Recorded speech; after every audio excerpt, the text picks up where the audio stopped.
Gracias, señor presidente. Señorías, en julio de 1997 yo tenía 16 años.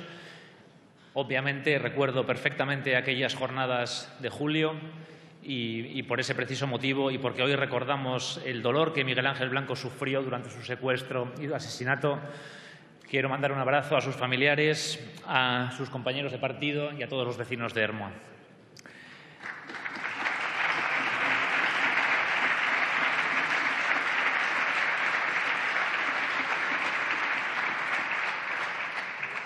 Vistos los debates y acontecimientos de ayer y hoy, también me gustaría decir que en el recuerdo de ese dolor enorme, en ese recuerdo que es de todos, nadie debe ser más de nadie ni pretender ser más que nadie, porque nadie en ese dolor es más que nadie y tampoco menos que nadie.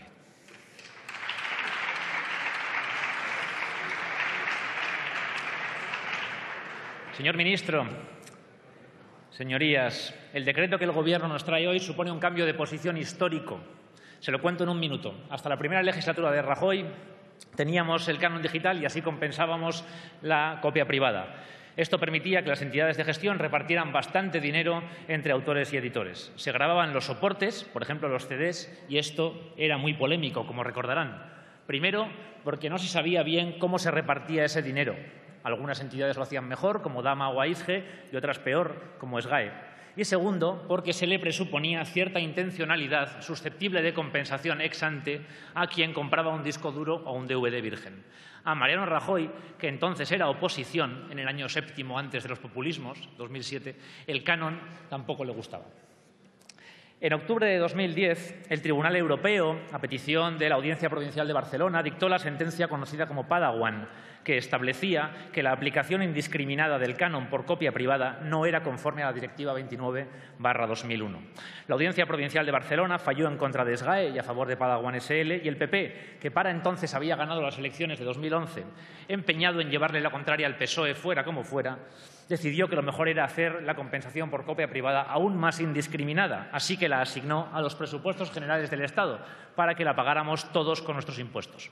Esto no lo entendió nadie y todo el mundo vio que pintaba fatal, pero se aprobó igualmente con la mayoría absoluta del PP y hasta le pusieron ley Lasalle a la criatura con el tiempo para homenajear a su inspirado autor.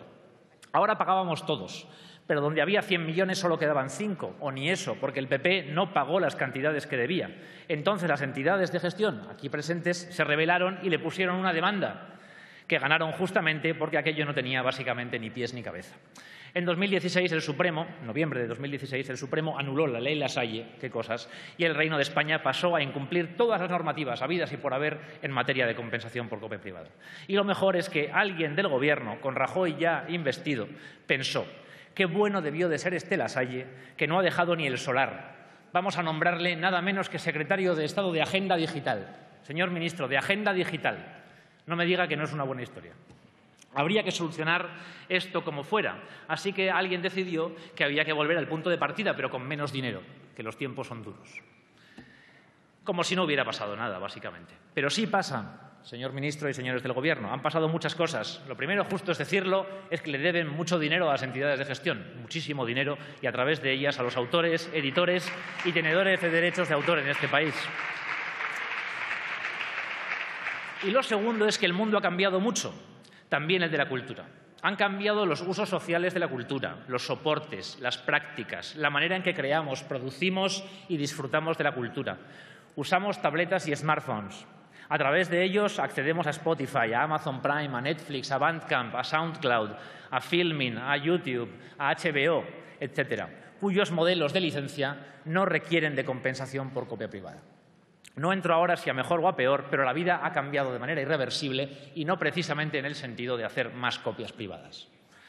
Muchos llevamos tiempo alertando de esta situación, tiempo señalando que hace falta un debate de fondo sobre la sostenibilidad y la remuneración justa de los profesionales de la cultura. Tiempo proponiendo alternativas de financiación mixta de la cultura, tales como una tasa a las operadoras de red o la casilla cultural en la declaración de la renta. Tiempo defendiendo una legislación adaptada a los usos vigentes.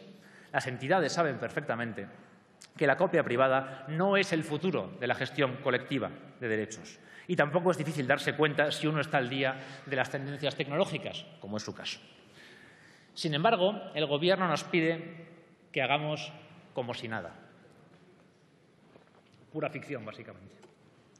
Y aquí estamos, en mitad de 2017, enredados en la compensación por copia privada, sin haber tenido un debate a fondo sobre la vigencia y definición de la copia privada. En un momento en el que los ordenadores se fabrican sin lector de DVD y ya prácticamente sin puerto USB. Seguimos sin haber tenido el debate sobre la vigencia y definición de copia privada. ¿De qué estamos hablando, señores del Gobierno? Y además pactan con las entidades este decreto, cosa muy lógica, pero no cuentan con asociaciones de consumidores como Facua o la OCU, que se han mostrado rotundamente en contra, ni con asociaciones de startups, de autónomos o de internautas. Todo lo que rodea este decreto, francamente, independientemente de que reconozca el trabajo que hay detrás, produce bastante perplejidad. Y voy al fondo y termino. El problema es de sostenibilidad de la cultura. Es decir, que sea posible dedicarse a la cultura con derechos y con una remuneración justa. Los profesionales de la cultura no quieren una paga anual, no quieren ser más que nadie, pero tampoco menos. No quieren más que trabajo digno y con derechos, que sea posible tener proyectos. Quieren montar ellas y ellos mismos esos proyectos. La mayoría, en realidad, lo que quiere y reclama es un poco de estabilidad y de dignidad. La realidad es que si la compensación por copia privada fuera de 400 millones anuales, por poner un caso extremo e irrealizable, seguiría siendo dificilísimo dedicarse a la cultura de manera sostenible. Seguiría existiendo una precariedad gigantesca, mayoritaria y abrasadora. Proliferarían por igual los falsos autónomos, los problemas para cobrar la pensión, la imposible financiación o casi imposible de los proyectos medianos y pequeños, los viajes inseguros tras un bolo en negro, los retrasos en los cobros, los impagos, las cláusulas abusivas en los contratos, si es que hay contrato, la desigualdad entre hombres y mujeres y los accidentes laborales. Y vaya mi recuerdo a la familia y amigos de Pedro Aunión, a quien hemos perdido este fin de semana en Madrid.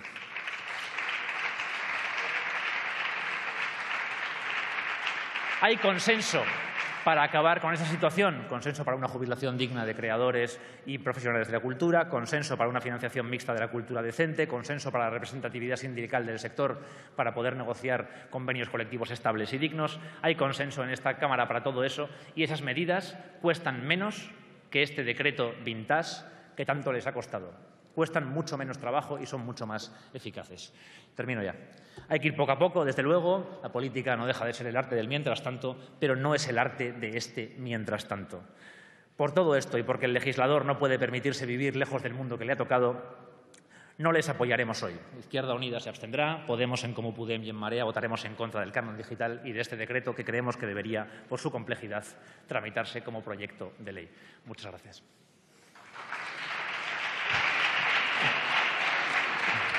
Muchas gracias, señor Maura.